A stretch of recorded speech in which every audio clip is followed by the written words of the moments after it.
Welcome to Deal to Heal with E. James podcast.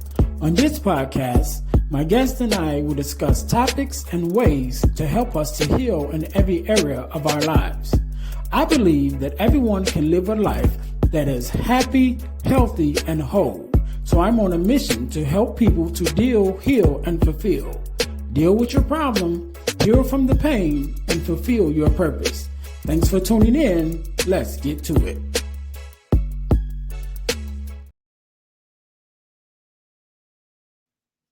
Hey guys, real quick, before we jump into the episode, I need you to do the 3 S's for me. What is that? First of all, I need you to subscribe to the channel so that you don't miss an episode of our podcast. Number 2, I need you to share it with your family and friends. Don't keep it to yourself. Share it with someone else. Lastly, I need you to say something. Leave us a comment. Let us know how we're doing. Let us know what you want to see from us, what you like, what you don't like. We are open to your suggestions. We want to know everything that you want to let us know about the podcast. All right. Now, get back to the episode.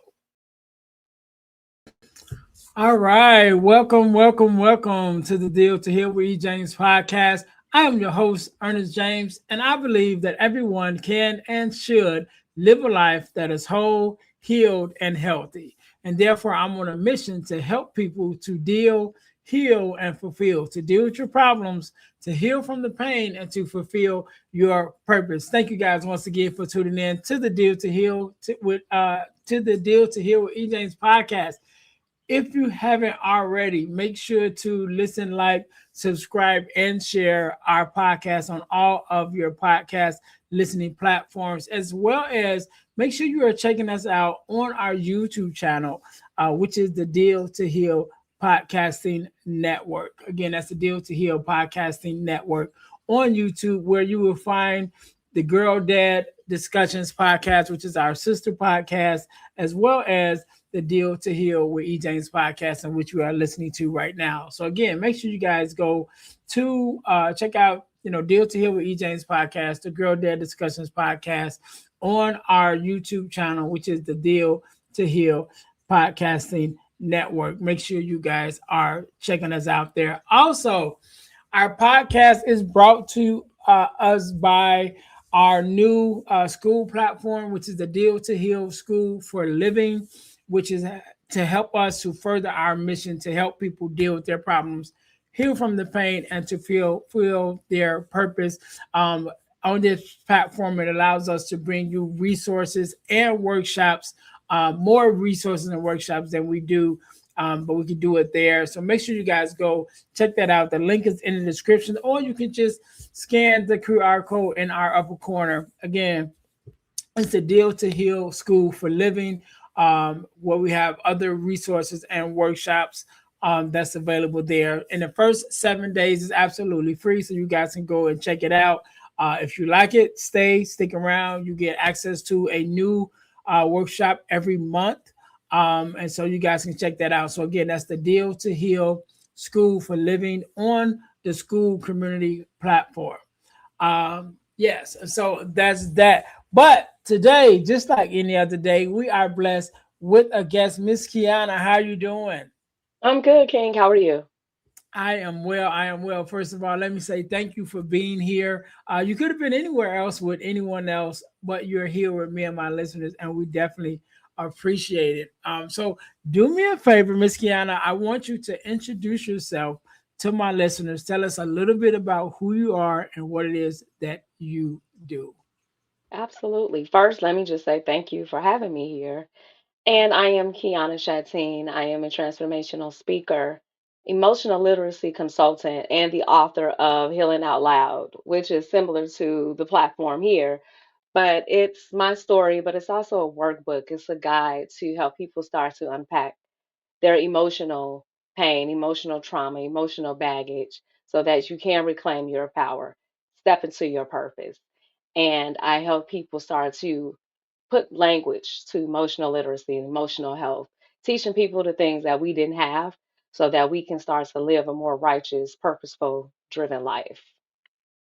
I like that. I like that. Thank you. And I definitely want to dive a little more deeper into that. So before we do that, let's go back to your story. I always say there's a story before the story, right?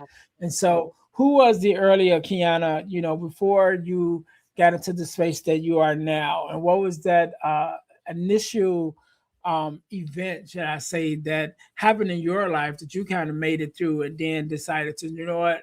Now that I've kind of made it through my healing journey, that now I want to help others to kind of make it through their healing journey as well. Great question. Prior to stepping into this space, I was a human resources professional. I worked in human resources for 16 years. I lived the average American dream, was married with a child, 9 to 5, white picket fence, house family. But on the Mm, inside, I was suffering in silence from mm, deep, deep, deep grief, emotional trauma, things that I had never actually had a chance to address. I lost my mom when I was younger, and that just opened up an entire layer of healing that I had yet to address until I became an adult woman. And I went through a lot of trials and struggles, a lot of tests, a lot of ups and downs, a lot of battles that God put me through. And I didn't always make the right choices or the right decisions, but eventually I got right back on the right path. And when my marriage was coming to an end in 2019 is when I thought I was hitting my breaking point, thought I was hitting rock bottom when I actually did attempt suicide and survived. And mm, it was that breakdown that helped me realize I was just a breakthrough because I survived it.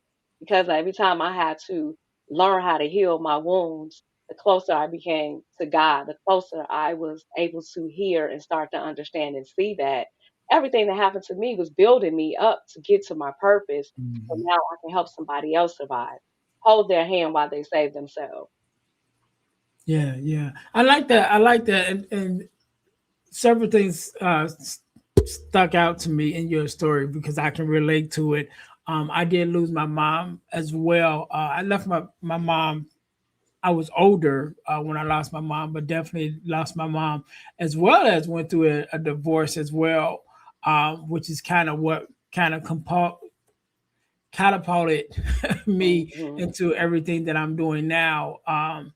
And not that the divorce was bad; it just was a decision that we came to, and going through that time period of the divorce and losing my mom and some other things that was happening at that time, I too had suicidal ideations, which is something I talk about, very openly. I actually did my first TEDx talk the year before last, I believe it was, and that was my discussion, talking about it, and have been very open about it because I survived it. I didn't attempt, but I was close you know and so making it through that, I believe, again, like you said, that God was putting me in position to do the work that I do now, to have the conversations that I have now. And there's been so many conversations that I've had, especially surrounding suicide, since then with Yeah, other people, and allowing them to be able to, just provide a safe space. And not even just on a podcast, just in my day to day life, absolutely. to provide a safe space for them to be able to talk Yeah, and kind of talk about the things that they're dealing with, which is a lot of times what a lot of people just need. They just need to be yeah, heard, or they just want to be heard, you know what I mean, in order to get some of those things that they've been carrying off their chest, off their right, shoulders, right. and to be in a safe space to do so as well. So that those couple of things that you were talking, I was like, yep, check, check, check that box. You know what I'm Yeah. saying? So when we're talking about healing, right, which is definitely where we do here, and talking Mhm. about the whole healing space, because I believe that we all go through a period of time and where we need to heal and we need to address different things in our lives, and sometimes we are so busy pushing forward, pushing forward, pushing forward, that we never take the time to heal, and those things we just end up dragging it throughout our lives, right, and not realizing that we're dragging this ball and chain through our lives, and it's tearing up everything behind us. And so when we're talking about healing, just in your journey, what has been one of the most impactful things that you can share with us, that even as a tip or a tool, just to start the journey of healing, from whatever that thing may be that you're trying to heal from? First thing I would tell somebody is basically start by getting honest with yourself because healing starts within. Only you know the pain that you're dealing with. Only you know the good and the bad and the ugly parts of yourself that you don't like. But it's in that space that you can start to unpack that. The more honest you are with yourself is the more the healing begins. So it starts by looking in the mirror and asking yourself the questions that we don't often want to ask ourselves. And that is, what is it that I don't love about me? That I don't Mhm. know I'm worthy and deserving enough to heal and let this go because we're nobody's victims and we're not meant to constantly live in survival mode. Like I said before, we're in the healing generation, we're in the healing era right now. So you can't outrun yourself. Trust me, I tried it. And Mhm. now we get the opportunity and the chance in this lifetime to heal, not only for ourselves, but for our children, our grandchildren, our nieces, our nephews. We get to heal for the legacies to come. And that is why I try to constantly encourage people to just to start with self because we can't give anybody else what we don't already have. Yeah, yeah, and I do the same. I always say start with you because you're the only one that you can control, Mhm. right? Start with you because the things that you do affects your life, right? And Yes, so when we start with ourselves, then we're able to start, that healing process. And I remember having a conversation with someone, years ago that I was in a relationship with, and they had some traumas from childhood that they were carrying, and I remember telling them like, I can't heal you. that's You know what I mean? right. Like I can't Ooh, heal you for you. You know what I'm yes. saying? Like it's a personal journey. I can help you as much as I can. I can be a listening ear. I can even give you, tips and tools that maybe I've Hmm. learned, but you have to apply it to your Yes, life. You have to do the work in order yes. to heal from the things that's been affecting you. And like you said, those things when they're not addressed, they continue, and sometimes we end up passing it on to our children. So now we got generational curses and Yes. generational, Um, traits and generational habits that we just pick up or pass along to our children, and they pick up because it's like, oh, this must be, we what we mimic what do. we see. Absolutely. Yeah. That's it. Monkey see, monkey do. And I love how you say that because we mimic that. And like you said, even with our partners, we two unhealed adults. Because most Mhm. likely than not, all of us have some unhealed mommy, daddy wounds, things from our childhood that we don't even recognize. So we just grow older. Now we are two emotionally unavailable, trauma bonded individuals. Now we're about to create a family, have more children. At some point, somebody got to be accountable for us living more righteously, being able to put the language and the words to how we feel emotionally. Because I know in the black family, I don't know anybody that taught me how to heal, but I always heard just be strong, just survive, Mhm. just keep going. That's all fine and well and good, but how do I do that if you haven't given Right. me the tools and you haven't given me the framework or shown me how? So that's why we, as the change makers now, the leaders for today, we get to create that. That's what I do. I teach people the language, emotional literacy, because for me, emotional literacy is the key to healing your emotional wounds, the trauma, the grief. Because once you can put language and understand what it is that you're feeling and actually tell a partner, I don't feel like I'm seen. I feel like I'm being abandoned. I'm feeling like I'm unloved, even if it's not right. You have the right to express how you feel. And I Mhm. tell people feelings are not right nor wrong, they just are. But if you can start by at least being honest with what you feel, then that's a step towards healing. Yes, yes. And I want to touch on something you said, or two things that you said. Hmm. And two things. One of the things you said about us being too, I don't know, I can't think of the exact words that To you said, unhealed but just adults, too unhealed trauma adults. Yes, bonded. that's it. Yes. And I think that that's something that we have to address because we don't oftentimes address it, and sometimes our traumas may look different but Yes. still connect, right? And so for those, of course, my listeners probably are definitely heard this story many times before, but the way that I even got into all the work that I'm doing now is kind of as I was going through my divorce, one of the things that I realized was that every woman I ever dated was a fatherless daughter, right? And Talk about the so as pattern. I started a page called Friends to Fatherless Daughters, fast forward anyway, that's the whole thing. But what I learned was, even though my upbringing was different, right? Because I was raised in a two-parent household with my mom and Mhm. my dad, so I didn't have the trauma of fatherlessness, but I still had some traumas from my childhood that I brought into, every relationship that I came into, and it wasn't until I got to the point where I recognized that, okay, I'm talking to fatherless daughters. Like, either I'm attracted to them or they're attracted to Mm, me. But for me to always connect with fatherless daughters, it's something about me and it's something yeah, about them where we're connecting. And I even had to yeah, kind of go into my past and, like, okay, if I had both of my parents, then it's not that. It got to right. be something else. And being able to even go back into my earliest relationships and realizing where that hurt was or where that hurt came from, that was Mhm. allowing me or attracting, Yes. this hurt part of women that I didn't even know, right? Because Yeah. I was in my, once I was in my 30s when, no, Mhm. not 30s. Yeah, maybe 30s, late 30s, early 40s, something like that, when I started, going through this transition. So we're talking about years of dating and never even Trauma. recognizing this connection that was Yeah. happening.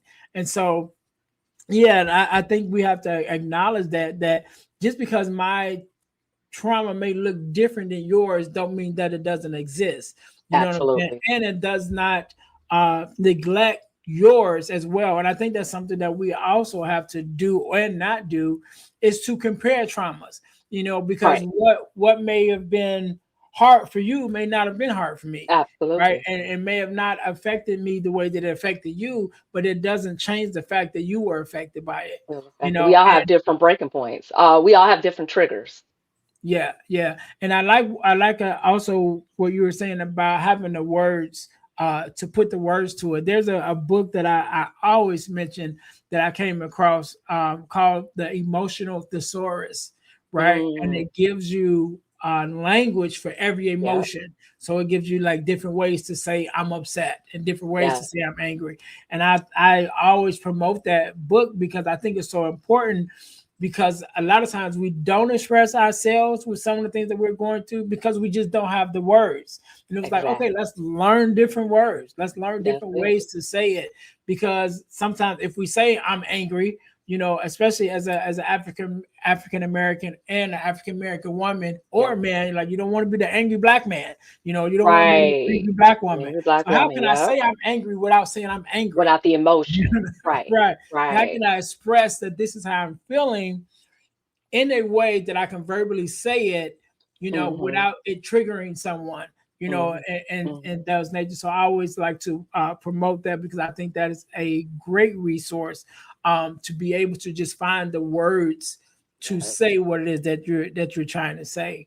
Um, Also, I want to talk a little bit about the connection of healing, not only on a human level but also a spiritual level, because I know Mm. one of the things that you mentioned, that healing is a spiritual journey, and I definitely believe that as well. So can you give us a little bit more of that idea, that viewpoint of the connection of healing and spirituality? So what I tell people and what I often teach about is there's levels to healing. Healing is multifaceted. And I know after I went through my suicide battle, recovering from that space, there was still another layer of healing that I had yet to even touch. And I didn't Mhm. know that at the time. I thought I was, back to being normal. But then I had another situation occur where another relationship just ended.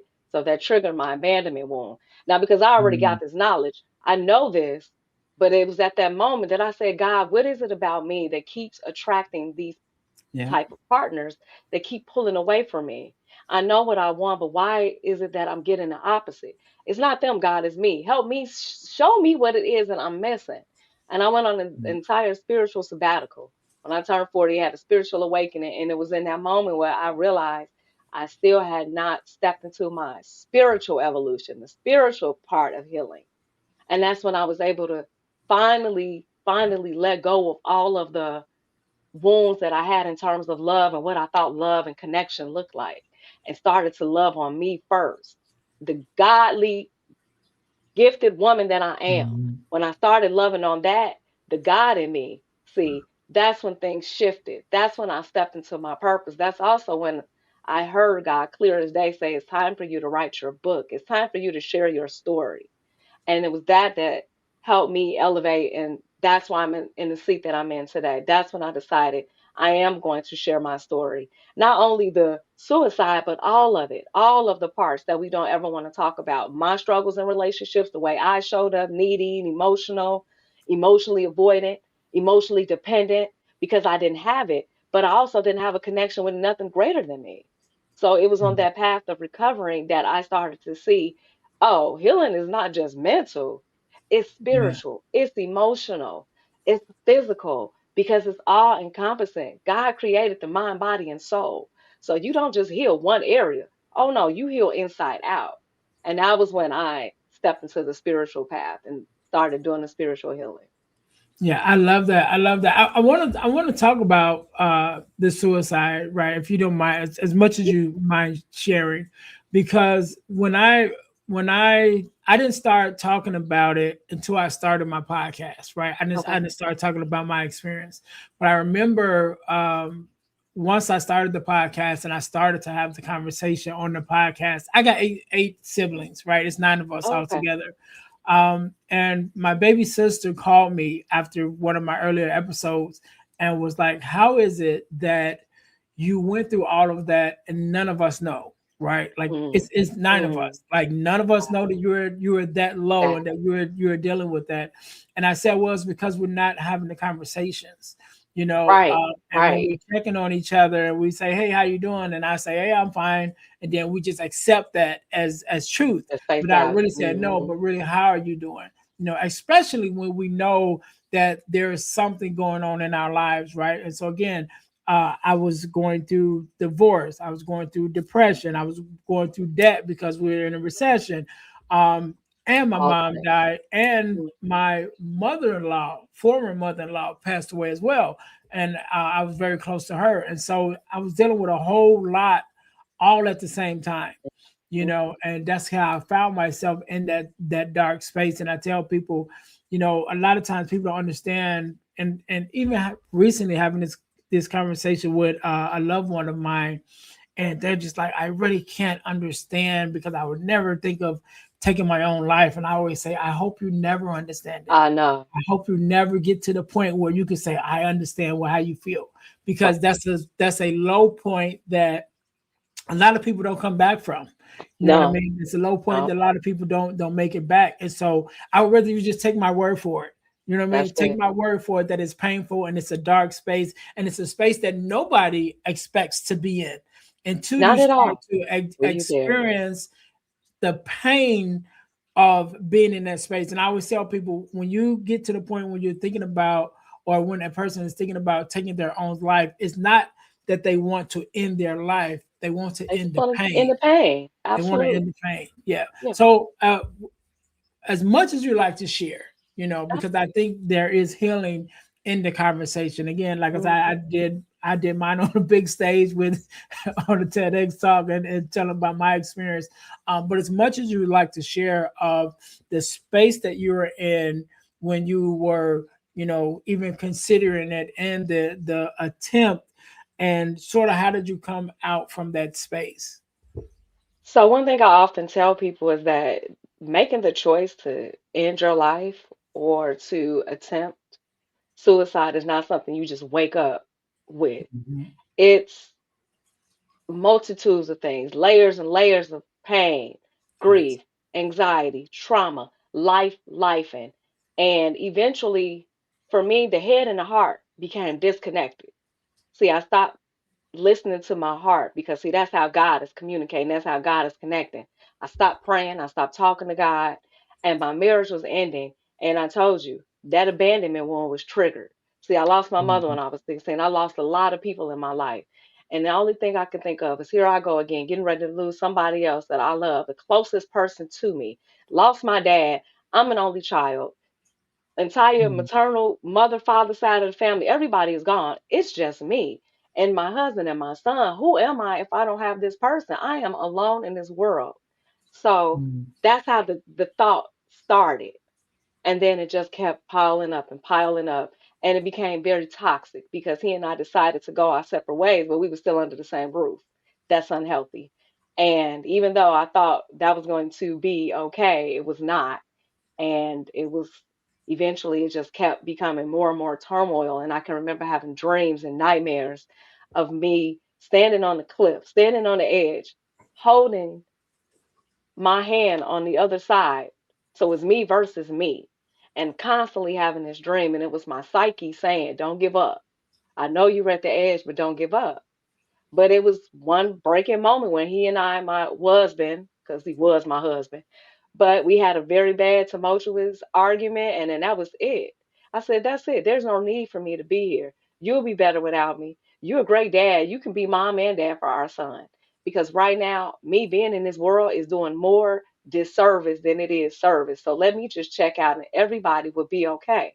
Because when you're not okay mentally, and you're not connecting to your heart, your head will tell you that that's it. You're not worthy of life. The devil within is going to make you feel like it's not worth it.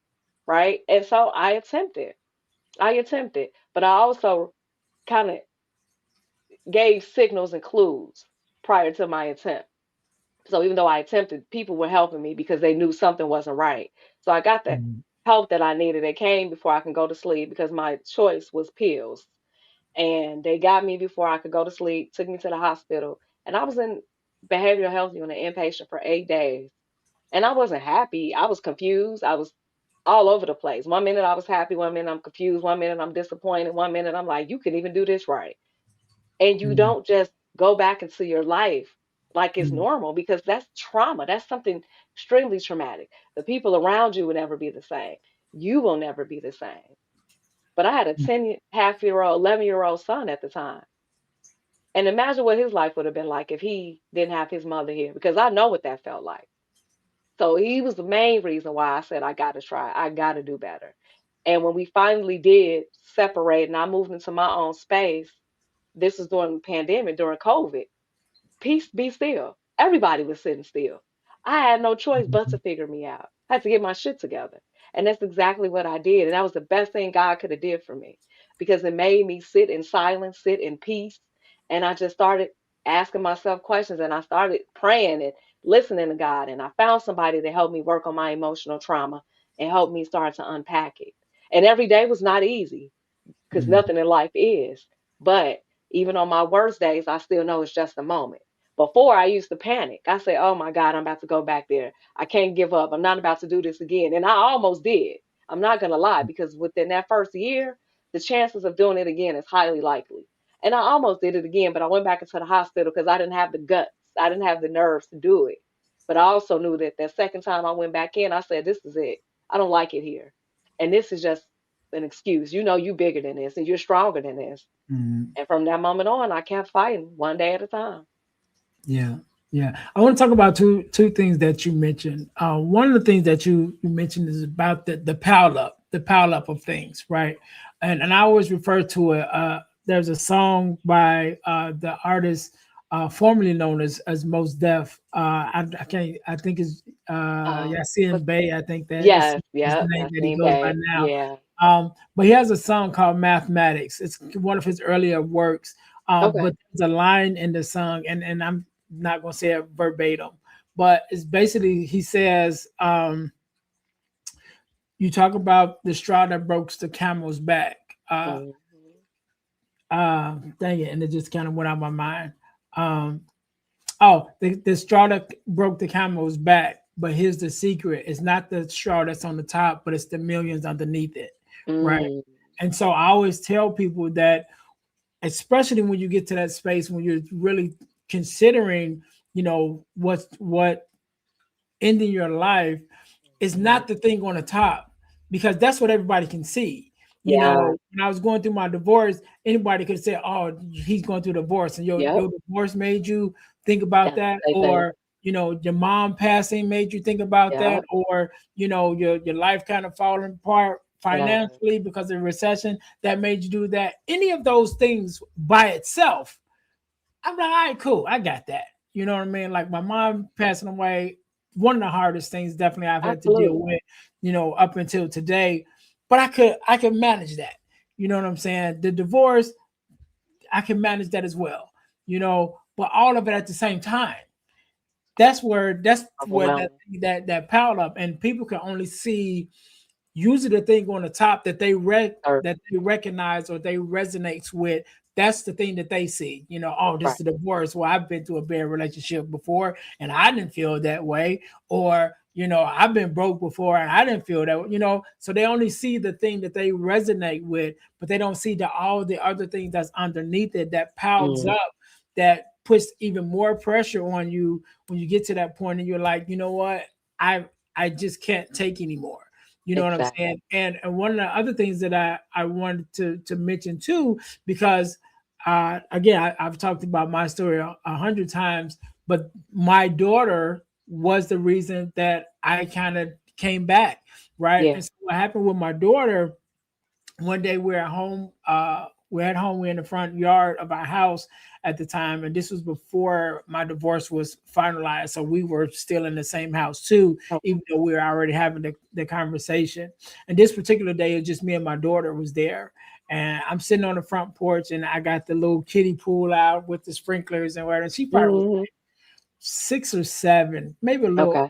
I'd say about 6 or 7. She's probably like 6 or 7 at this time, and she's running and she's playing in the water sprinklers, and then she jumps in the pool and she's just running. I'm just sitting there watching her, and she's playing by herself for a while, and then she turns and she runs to me. When she gets to me, she starts crying, and I'm like, Mm, "What's wrong? Like, why are you crying?" And she said, "I miss my grandmothers," because at this mm, point, both of her grandmothers had passed. Her mom's mother and my mother had passed away. okay. And in that moment, now mind you, of course, she's not knowing that I'm having these thoughts and I'm going through all this stuff in my head. But I had to look at my daughter and really say, what will happen to her if I'm not here? And Hmm. in her 7-year-old mind, in Mm, the midst of a joyous moment, she has this second of grief where she just feels the presence, or should I say, the absence of both of her grandmothers in this moment. I'm like, what will happen to her if I'm not here? And my daughter mhm. was my daughter. My daughter's my only child. She's still my Yeah. only, and she was a daddy's girl, still a daddy girl. She's going to be 23 this year, so this was a long time ago. But but it was just in that moment that I was like, if for no other reason, I got to stay here for her. I got Yeah. to be here for her, and that was the thing that gave me that one thing that I could hold on to in that moment until I became strong enough to start you know digging myself out of that hole. And of course, I had other friends and family that, again, like yourself, that came to the rescue. It's like, all right, let me help you. Like even Yeah. my one friend that literally came and got me, like we're going outside, like I'm like Yeah. literally dragging you outside. You know what I mean? But I think it's important that people know that, just like you can't judge what a person is going through and how whatever that you can see may not be the only thing that they're dealing Mm, with. You know what I'm mm. saying? And you can't judge a person that's in that space, especially if you've never been there. And again, I Right. don't want you to understand it. I don't want No, you to get so low that you can be like, oh yeah, I I know don't what want it anybody is to like. feel. I would never want you. I'd rather you just take my word for it. You know what I Mhm. mean? And I Mm. say that all the time, just like, just take my word for it. You don't want Yeah, to be there. You don't want to get in that space because again, everybody don't make it out of that. they don't. But I love how you talked about how your daughter felt that emotion in that moment. Because I keep telling people, kids feel everything. We Hmm. swear we're shielding them, even if we're not arguing in front of them, they feel the energy. Yep. And even if we try to use, oh, I'm staying in it for the kids as an excuse, that doesn't work. They still can pick up on that. And children are better off with two happy, healthy, emotionally grounded parents living in Mm. two separate environments than two unhappy, unstable adults under the same roof. Yeah. That is Yeah. powerful that she was at such a age and she felt that because my son could feel it. I couldn't tell him what was going on. He knows now, of course, because it's in the book and he's 18. But then I was judging myself. I felt like a bad mom. I'm like, how could I do this to him? How could I do this to them? Right? That guilt. Plus, then I got to go to work every day. I was in human resources. How am I showing up for people when I am drowning on the inside? And Mhm. nobody around me can see it because we lack empathy and emotional intelligence in our culture. So we can't see when somebody is suffering right in front of us, unless of course you have that empathy and you have that language. Because for me, I can feel it. I can tell when somebody's not okay. And I tell people all the time, stop judging a book by its cover, because that doesn't tell you anything. We all put up this facade, we put on this mask. I'm fine, but I'm really not. And then if I tell you I'm not fine, do you have space to support me? Or are you Mhm. going to kick me when I'm down? Because let's be honest, Ernest, in our culture, we'll be called selfish, go pray, go take a nap, that's crazy, you foolish. Don't want to hear Mhm. that. All of the wrong things to say, except how can I support you? What are you feeling right now? I love you. I want you here, but what can I do to make you see that you're worth living? See, that's the type of thing we lack in our culture. So this is why Yeah. it's so difficult for us to be honest when we are not okay. Yeah, and I think it's important because as a result of when I was going through and kind of getting on the other side of that, one of the things I did, I went to I started taking Mm, bereavement good. support sessions, Yeah. and I loved it. I really did, and I went through my sessions that I had, but then I stayed there for a whole year as a volunteer. And then after I left there, I started a nonprofit called Ann Christine Charities, right? Because my mom name was Ann and my mother-in-law name was Christine. And That's good. so I started Ann Christine Charities, having to start doing bereavement support in the community, right? And teaching those very things that you were saying, like how would you support someone, if they told you that they were hurting, or if you Mm, just recognize that they were hurting, how would you help them? How right. could you hold space for them? What is the language, outside of the cliches that it's going to be okay and they're in a better space, and Right. all of those things that don't do anything, right? Right. And so really starting to kind of teach people, like, this is how you handle this situation. This is how you show up for someone. This is what you say. And then even sometimes this is what you don't say or don't say anything. Exactly. Just your Right. presence and support That's sometimes is right. enough. You know what Yeah. I mean? And again, like you said, we don't always have that in our communities.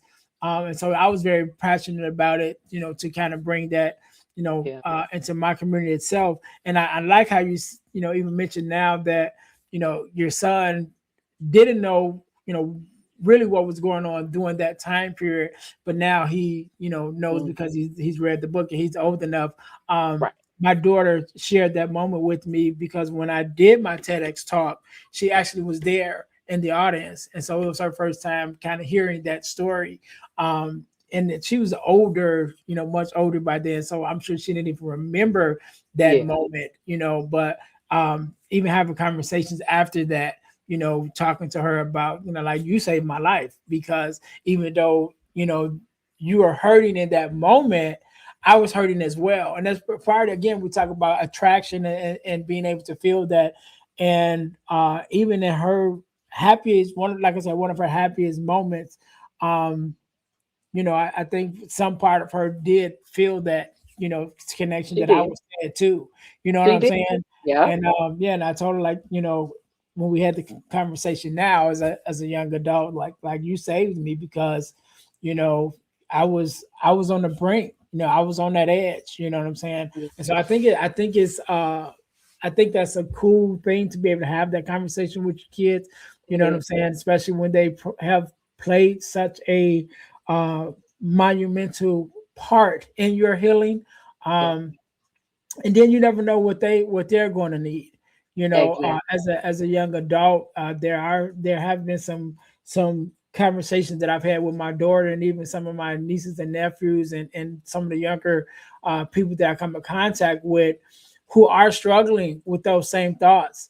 Yeah. And again, one of the things are definitely different. I'm going to be 50 this year, right? So Okay. things are definitely different from when we grew up, and Yes. sometimes we want to look at the hardships that we had and the things that we made it through, and be like, oh, you guys are soft or whatever, Right. and it's like, again, it goes back to what I said earlier. Like, you can't judge their level of pain just because Hmm. their pain, your threshold for the pain that they may be feeling may be higher. It does not neglect the fact that their pain is their pain, and the Right. level that they are operating in may be too heavy for them.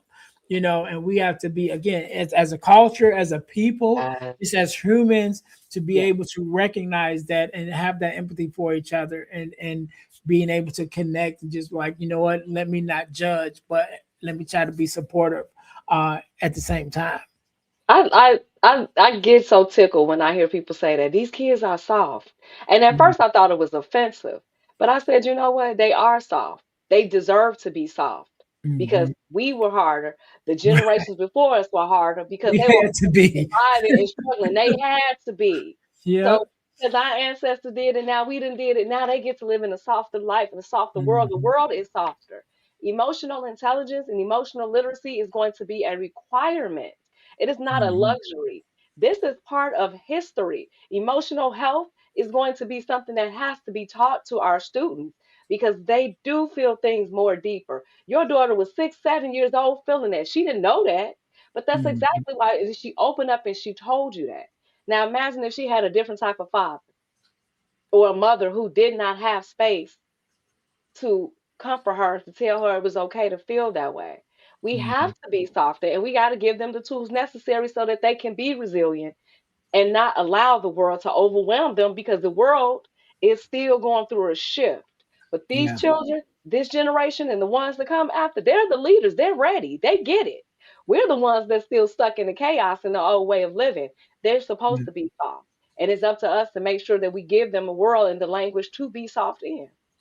Yeah. Yeah. And I think that's really important because I was having this conversation recently with someone else, just talking about the rise of electronics and AI and all of that. And I'm like, in the future, it's going to be really hard. The hardest thing that these generations coming up is going to have to face is the human connection, because Yeah. we're getting so disconnected from each other. Connected. I'm like, we're already teaching social emotional learning in school because there's a disconnect now. You know Hmm. what I mean? And then with the more and more technology and things of that nature, it's like the disconnect of just human connection is going to Yeah. be really tough in these generations to come. And so it's definitely something that we need to address and start addressing now. And again, Yeah. like you said, giving the words to use and the language, to be able to express and to connect with one another. We definitely got to do that. Um, Before we get out of here, you do have, we mentioned the book several times, right? And so I want us to talk about the book a little bit, and then I wanted to talk about your podcast as well. So let's start with the book. I know it's your story, but give us a little bit more in depth about the book and what it is that you want the readers to walk away with after reading it.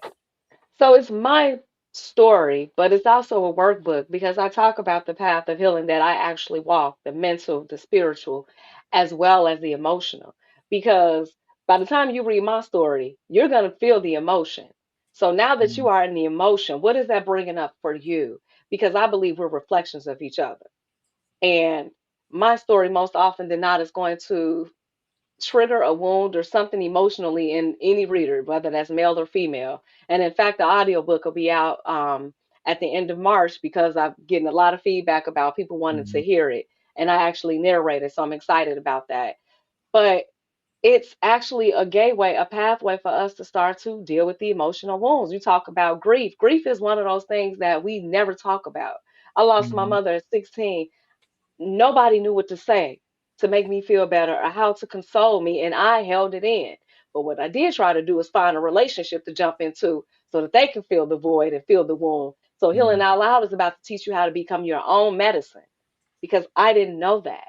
And that's just one of the things that I teach, and that's what the book is about. But also, I actually do speak, and I'm an emotional literacy consultant. So I go into communities, schools, K through 12, universities, corporate spaces, because emotional intelligence, emotional literacy is required in every area. And when I tell people, when you become more emotionally aware, emotionally evolved and grounded, it changes you on Mhm. every level of your life. The way you communicate, the way you show up in the world, your relationships, the people you attract, the foods you eat, the way you spend money, the way you attract money, it's all connected. So once you start to heal those things within you, the world shifts, you evolve, and so does the world around you. Yeah, I love that. I love that. Let's talk about the podcast really quick as well. So my podcast, actually the one I have now on my channel, KS Empowerment, is titled "Make It Make Sense," and I have a co-host named Augustus Carter. And when we first started out doing the podcast, it was us trying to make sense of the things that we don't talk about in terms of Mhm. dating, relationships, spirituality, the Bible, religion, all of the things that are usually taboo. But ultimately, it's to awaken people, to help us start to unpack and unlearn the things that we thought were normal, the stories that we were told growing up, to start to see that that's not really true. And how do we start to live for the future and the present, right? The present and the future, I should say, living for today and what tomorrow is going to bring. Because, like I said, I had this life where I thought I was supposed to be married, doing a 9 to 5. And then I realized that I wasn't living in my purpose. That was not the story that God truly built for me. So, what does that look like now? If you decided that one day you don't want to have that type of life, what kind of life do you want? And it's okay to be honest about that. And it's okay to talk about the things that we shouldn't challenge, like some of the things that we were talking about, religion or education or culture. It's okay to have those conversations, even if we agree to disagree. But Yeah, ultimately, it's to help awaken us and to actually see what our truth is. I But love it. also, I haven't mentioned this one yet, but I'm actually also going to be doing my own individual podcast titled Healing Out Loud Uncensored, because I want to actually start to bring in more masculine, the divine masculine, because there's a lot of black men that want to Mhm. have these conversations. They are ready to heal. And I want to bring more awareness and more light to suicidality in black men, because the rate that we are losing black men by suicide is so alarming. And I'm just fully committed to saving as many lives as possible. Not to say that women don't die too, because we do, Mhm. but men just take more drastic means, which is why Yeah. there's more successful with their attempts. So that will be coming up as well. Yeah, I love that. I love that. Thank I you. definitely volunteer to be one of your first Yes, guests when you're please. ready. Uh, You but already have. I want to thank you. I want to thank you for coming on. And I want to talk about grief, but I don't even want to get started on I that because that's a whole nother thing that I'm sure we'll be on here for another half an yes. hour. So maybe we'll just have to have you come back and I was we can You talk read my about mind. grief. I was just about to say that's just another episode. Don't worry about it. Yeah, so we'll Yeah. definitely have to have you come back Right. and we'll talk about grief. But again, I want to thank you so very much Thank for you. coming on.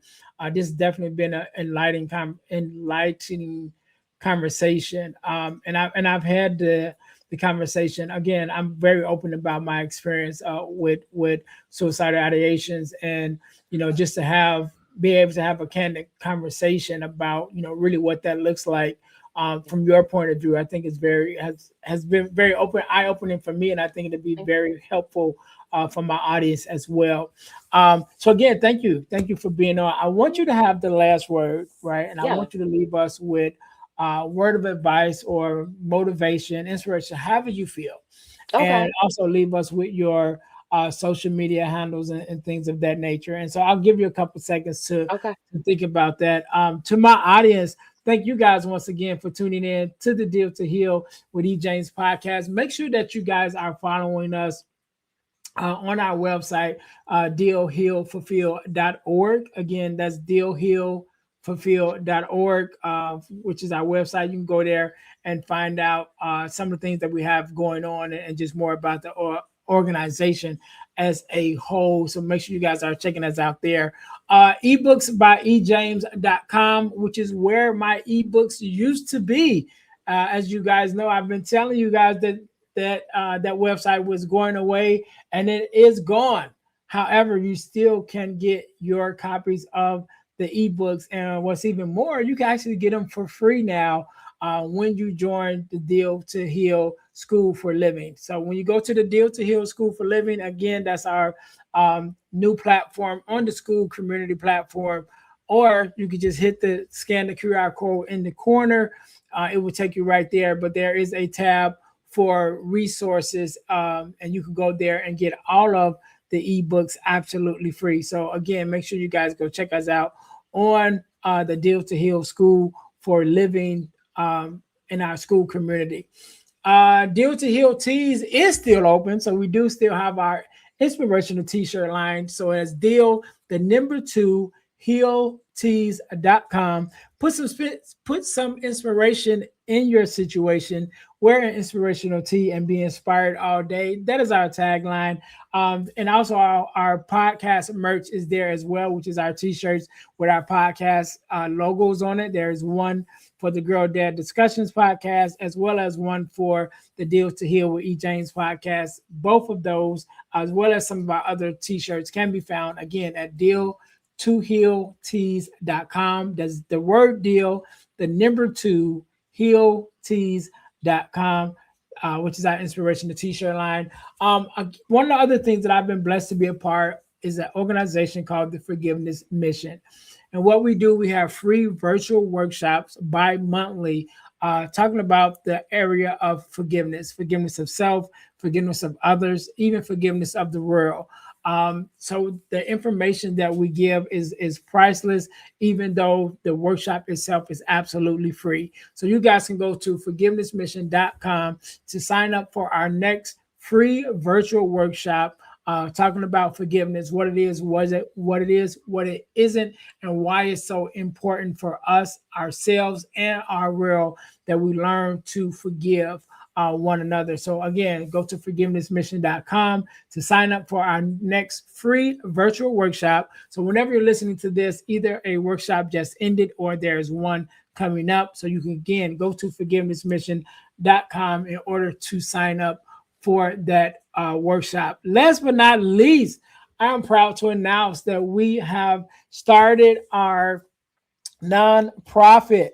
So we just started up our nonprofit, which is Deal to Heal the World Incorporated. You guys can go there to donate and make a donation for us to be able to help the community even more than we do.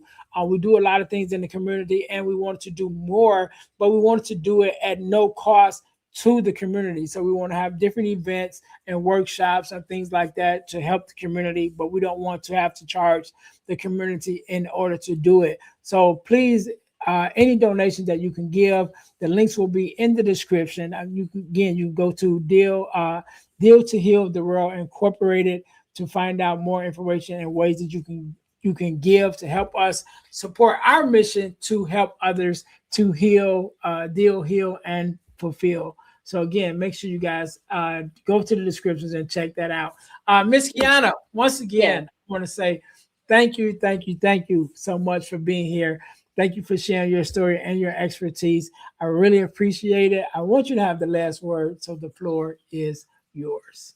Thank you. Thank you again for having me. You can find me on my website at iamkeanashateen.com, KeanaShatten, as well as Instagram, Facebook at I am Keana Shateen, TikTok at KS Empowerment, and YouTube at KS Empowerment with the capital E.